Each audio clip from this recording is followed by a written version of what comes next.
আপনারা মানুষের উপর জুলুম করবেন না, আপনারা মানুষের সম্পদ কক্ষিগত করবেন না, মানুষকে কটু কথা বলবেন না, মানুষের আপনার আত্মীয় স্বজনের সাথে মানুষ তো সবচেয়ে বেশি জুলুম করে তার রবের প্রতি, এবং দ্বিতীয় জুলুম করে ব্যক্তি তার নিজের প্রতি প্রথম জুলুম করে সবচেয়ে বেশি, তার রবের প্রতি জুলুম করে সবচেয়ে বেশি দ্বিতীয়ত, এবং তৃতীয়ত যে তার সবচেয়ে নিকট আত্মীয়ের সাথে জুলুম করে।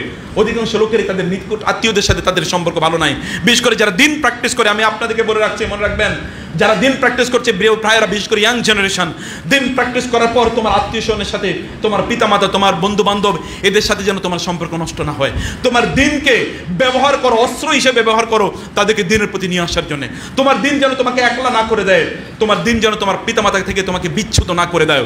ওয়াইন জাহাদাকা আলা আন তুশরিকা বিমা লাইসা লাকা বিহি ইলমুন ফালা তুতি'হুমা ওয়া সাহিবহুমা ফিদ দুনিয়া মা'রুফা। তুমি যখন দিন প্র্যাকটিস করো, তোমার পিতামাতা তোমাকে যদি আল্লাহর সাথে শিরক করতে বলে সেটা তোমরা করবে না বটে, কিন্তু পিতামাতার সাথে উত্তম আচরণ করো, বরং তাদের সাথে থাকো। ওয়া সাহিবহুমা ফিদ দুনিয়া মা'রুফা, আল্লাহ বলেছেন তাদেরকে সোহবত দাও, তাদের সাথে থাকো। যদি তারা তোমাদেরকে অন্যায়ের কথা বলে তাহলে অন্যায় কেবলমাত্র এটা মানবে না, কিন্তু তার প্রতি যে তোমার দায়িত্ব আছে, তোমার উপর তার যে হক আছে, এটা কিন্তু কখনো রহিত হয় না। সেই জন্য আপনি যদি দিন প্র্যাকটিস করেন, আপনার যেন অন্যের কাছে আরও যেন বিলাভেড হয়ে ওঠেন, অন্যের প্রতি যেন আপনার আচরণ যেন আরও সুন্দর হয়, এবং মানুষের সাথে যেন আপনার দিন প্র্যাকটিস করেছেন। ছেলেটা দিন প্র্যাকটিস করছে আগের চেয়ে, এখন পিতামাতার আরও বেশি অনুভূত হয়ে গেছে, পিতামাতার সেবা আরও অনেক বেশি করে। ছেলেটা আগের চেয়ে, আমার ফ্রেন্ড আগের চেয়ে অনেক বেশি দিন প্র্যাকটিস করছে, এখন ও আমাদের সাথে আরও উত্তম আচরণ করে, এখন ও আমাদের বিপদ আপদে এগিয়ে আসে।